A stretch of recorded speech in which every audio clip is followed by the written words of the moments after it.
Continuamos en nuestro video con integral definida, ahora la segunda parte.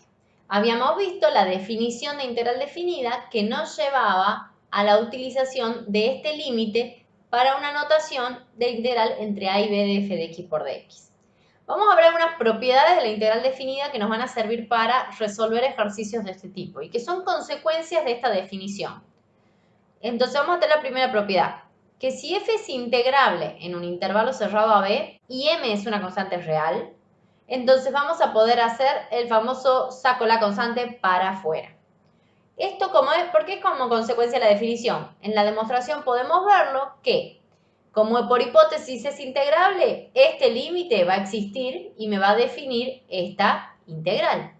Ahora, para toda subdivisión del intervalo AB en n subintervalos de la forma x sub k menos 1, x sub k, y con cada c perteneciente a esos intervalos, teniendo el máximo valor, cuando consideremos la suma que tiene la constante, podemos, por propiedad del símbolo suma, poner la constante afuera. Y si ahora tomamos límites en ambos miembros, porque por hipótesis existe el límite, ¿qué nos está quedando? De este lado, la integral que queríamos calcular, la integral que tenía el m adentro. Y del otro lado, m afuera por la integral que ya conocemos aquí. Y ya queda demostrado lo que queríamos. Mucho cuidado con todas las observaciones que hay que poner en este tipo de ejercicios. Propiedad 2. Si quiero integrar la suma de dos funciones entre a y b, siendo f y g integrables, entonces vamos a poder integrar por separado cada una de esas funciones. La forma de demostrar esto tiene el mismo sentido que en la demostración anterior. Como f y g son integrables, existen estas dos integrables y existen estos límites.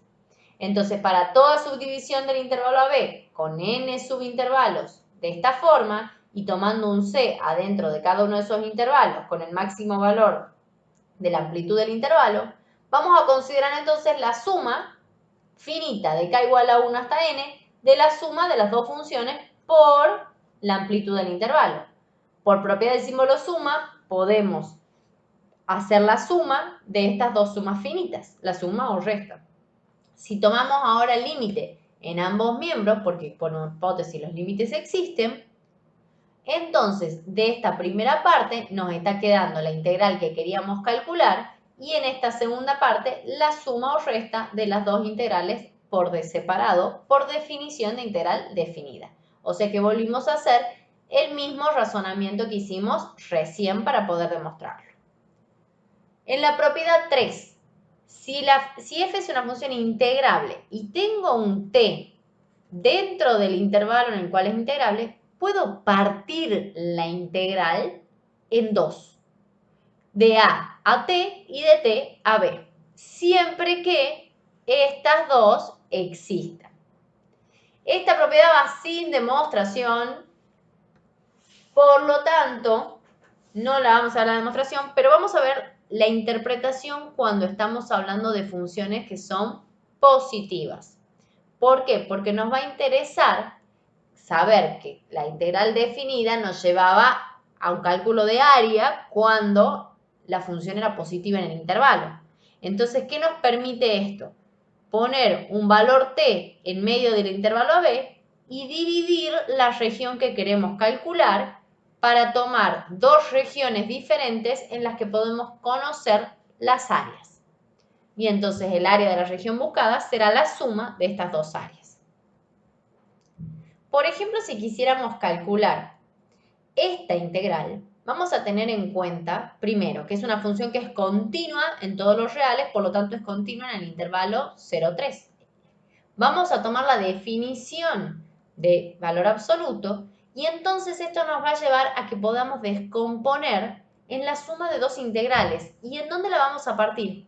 En 1. ¿Por qué? Porque ahí es donde la función cambia.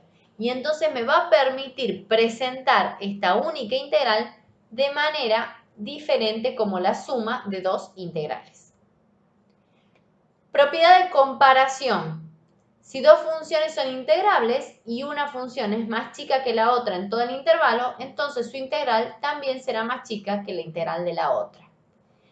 Esta demostración también va a tener una lógica similar. Vamos a considerar siempre que subdividimos el intervalo en n subintervalos que tienen esta amplitud, con c sub k perteneciente a ese intervalo. Por hipótesis tenemos que las dos funciones cumplen con esta relación de desigualdad.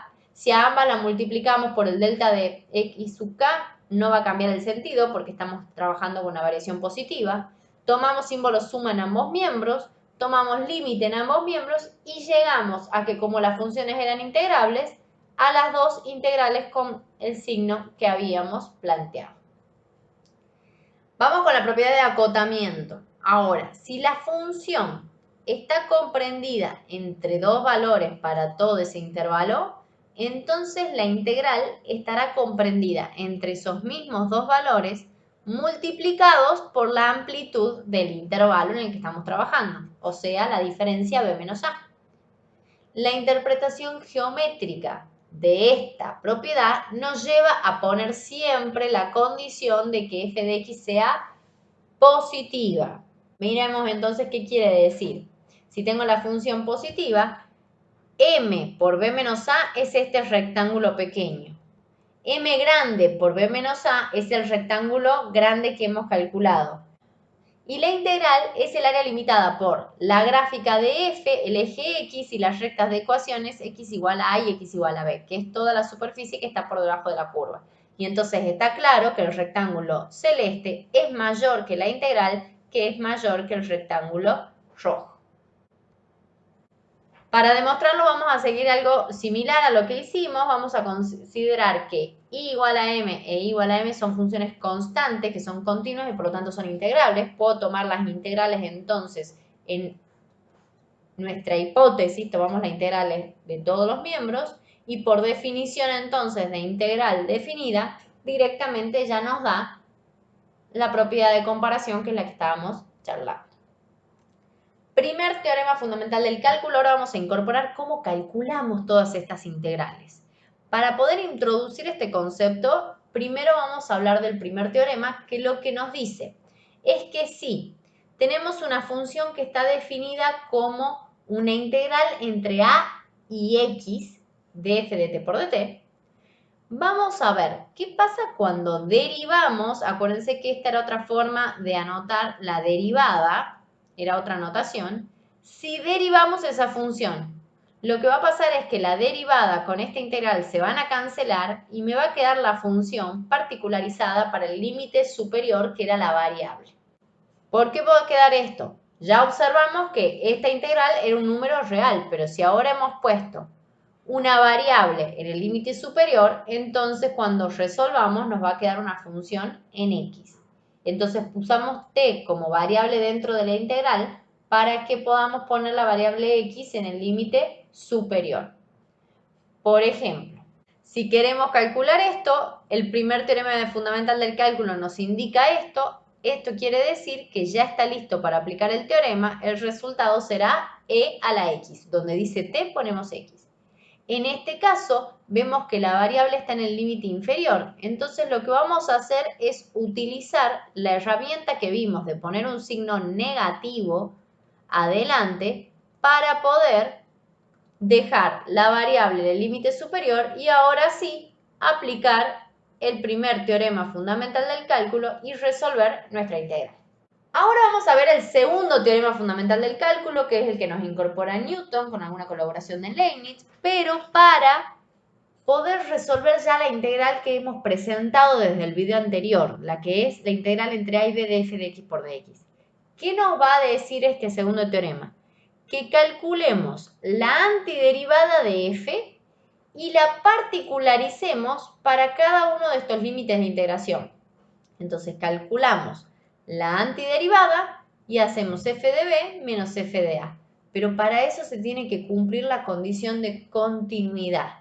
Esto nos va a solucionar mucho porque ya no vamos a aplicar la definición de Riemann, esa complicada con el límite. Vamos a calcular directamente la integral tal cual como la veníamos resolviendo hasta indefinidas y luego la particularizaremos con los límites de integración. Veamos la demostración de este teorema. Para demostrar este teorema vamos a tener que hacer algo que no es muy natural, que es sacar de la galera una función auxiliar. Acá tenemos que hacer como Harry Potter y hacerla aparecer a esta función auxiliar. ¿De dónde sale? De algo que alguien ya se dio cuenta que de esta manera podíamos demostrar el teorema. Con esta función, con el primer teorema fundamental del cálculo, si la derivamos a esta función, ¿qué vamos a obtener? Directamente f de x para cada x dentro de un intervalo. Entonces g es una antiderivada de f. Ahora, por hipótesis, f también es una antiderivada de f. ¿Por qué? Porque el teorema me decía que f sea una antiderivada de f. Entonces, si las dos son antiderivadas, vimos en el video de antiderivadas que van a diferir solamente en una constante. Entonces, para cada x dentro de ese intervalo, yo voy a poder decir que f de x es igual a g de x más c. Por lo tanto, f de a será igual a g de a más c y f de b será igual a g de b más c, con c constante real. Esto nos va a llevar entonces a, con nuestra función, ¿qué pasa cuando yo calcule g de a? Me va a quedar la integral entre a y a de f de t por dt. Ya vimos que si los límites eran iguales, esa integral daba por resultado 0. ¿Y qué va a pasar entonces con f de a? F de a será igual a 0 más c. F de a es igual a c. Ahora, si yo quiero calcular la diferencia f de b menos f de a, f de b dijimos que era g de b más c. G de b más c menos f de a, que era c, nos da directamente g de b. Hemos llegado a que f de b menos a es igual a g de b. ¿Dónde estaba g? Aquí. ¿Qué pasa cuando yo en donde dice x pongo b? Aquí va a aparecer una b. Y entonces de repente lo que hemos logrado es que f de b menos f de a sea igual a la integral de entre a y b de f de t por dt. Como la variable que utilicemos aquí es indistinta, podemos ahora reemplazarla por la x y ya hemos demostrado el segundo teorema fundamental del cálculo, que es el que vamos a emplear. ¿Se acuerdan de este ejemplo que lo habíamos dejado a medio resolver? Lo habíamos dejado aquí, por aplicación de la propiedad que me permitía elegir un valor intermedio en el intervalo y partir la integral en la suma de dos integrales. Bueno, ahora ya lo podemos resolver. Aplicamos las mismas reglas que conocemos de integrales. Integral de menos x cuadrado sobre 2. Integral de 1, x. Para particularizar ahora entre 0 y 1. Hacemos lo mismo acá. Resolvemos integral de x cuadrado sobre 2, integral de menos 1, menos x, pero lo vamos a particularizar entre 1 y 3. ¿Qué vamos a hacer? Vamos a reemplazar primero con esta, me va a quedar menos 1 medio más 1, y luego menos, reemplazando con 0, que va a dar 0, entonces no aparece. Más, reemplazamos con 3. 3 al cuadrado, 9 medios, menos 3. Y ahora menos, reemplazamos con esta, 1 medio menos 1. Resolvemos y obtenemos el resultado de nuestra integral, que es un número real, como habíamos dicho, que eran las integrales definidas. ¿Cuáles son las aplicaciones de la integral definida? Bueno, ya lo vimos que era en regiones del plano. Entonces, lo que vamos a hacer es, dentro de la región del plano que queremos calcular, elegir un elemento que se va a llamar rectángulo típico, que va a tener ancho de x y altura f de x. Este de x será la diferencia, la variación de las x, y la altura será el valor que tome ese f de x. Entonces, el área de la región que está comprendida por la gráfica de f, las rectas de ecuación x igual a, x igual a b y el eje x, será la integral que ya conocemos. Por ejemplo, para calcular el área de la región limitada por la gráfica de esta función y estas dos rectas, hacemos la gráfica de la función, trazamos las dos rectas y vemos que el área sombreada de rosa es la que tenemos que encontrar.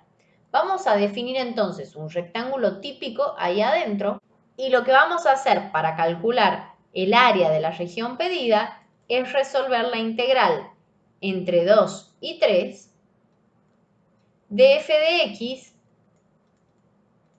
por dx. En el caso de que la función sea negativa, el rectángulo típico que vamos a elegir estará por debajo del eje de las X. Entonces, para calcular esta área, lo que vamos a tener que hacer es incorporarle el signo menos. Que si lo podemos en otra manera, sería el equivalente a decir, arriba está un 0, entonces vamos a restarle la función que aparece abajo. En el caso ahora de que parte de la gráfica esté por arriba del eje de las X y parte esté por debajo, lo que vamos a hacer es partir la región que queremos calcular la superficie. Si queremos calcular de toda esta región la superficie, vamos a hacer una suma entre A y C del rectángulo típico que es f de x por dx y entre C y B del rectángulo típico que tendrá incorporado ahora el signo negativo porque la función está por debajo del eje de las X. En este caso, por ejemplo, si ahora quisiéramos calcular entre menos 1 y 1, ¿cuál será el área de la región? La integral entre menos 1 y 1 de menos f de x, que es x cuadrado, por dx. Resolviendo esta integral vamos a obtener el valor de la superficie sombreada de rosa. En el cálculo de área no necesariamente tiene que estar el eje X involucrado, sino que puede ser que sean la intersección de dos curvas.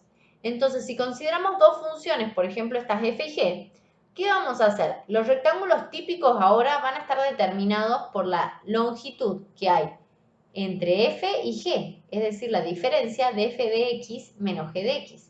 Siempre haremos entonces la función que está arriba menos la función que está abajo para encontrar cuál es el área de la región. Esto se extiende también a cuando la función pueda estar por debajo del eje de las X. ¿Por qué? Porque la medida de toda esta altura será la suma de estas dos. Pero como g de x aquí toma un valor negativo, al ponerle el signo menos, lo vamos a convertir en positivo y haremos la suma, que es lo que necesitábamos. Por ejemplo, si quisiéramos calcular entonces el área de la región limitada por las curvas f de x igual a x cuadrado menos 3 e y igual a 2x, tenemos que saber dónde se cruzan estas dos curvas. ¿Por qué? Porque ese cruce es el que me dará la indicación desde dónde y hasta dónde va la integral. ¿Quién es la función que se encuentra siempre arriba? 2x. ¿Y quién es la función que se encuentra siempre abajo? La cuadrática. Entonces hacemos la diferencia de esas dos por dx y ya tendremos para calcular nuestra área. Que quede claro que si tenemos el caso de curvas que se intersectan, necesitamos saber dónde se cortan. Entonces, para saber dónde se cortan, vamos a igualar las ecuaciones de las dos curvas, como por ejemplo en este caso, y vamos a obtener los valores de x en los cuales estas curvas se intersectan. ¿Para qué? Para poder utilizar esos valores como límites de integración. Entonces, haremos la suma de dos áreas, la que parte en menos raíz de 2 hasta 0, donde tiene a f por techo y a g por piso, y desde 0 hasta raíz de 2, donde tiene la función g por arriba y la función f por debajo. La suma de estas dos integrales nos dará el área de la región. Y acá, para terminar de complicarla, también podemos tener una partición a lo largo del eje de la Y. En ese caso, los valores de las variables se intercambian y ahora nuestra variable para integrar será la Y. Pero no desesperen porque la forma de calcular será muy similar. El rectángulo típico nada más ahora será horizontal. Seguiremos haciendo el producto de la función, pero ahora será por DI. Y tendremos en cuenta la función que está a la derecha menos la que está a la izquierda, en lugar de la que está arriba menos la que está abajo. Y la forma de calcular la integral será exactamente igual que la que venimos trabajando. Queda ahora para practicar y prepararse para la clase práctica.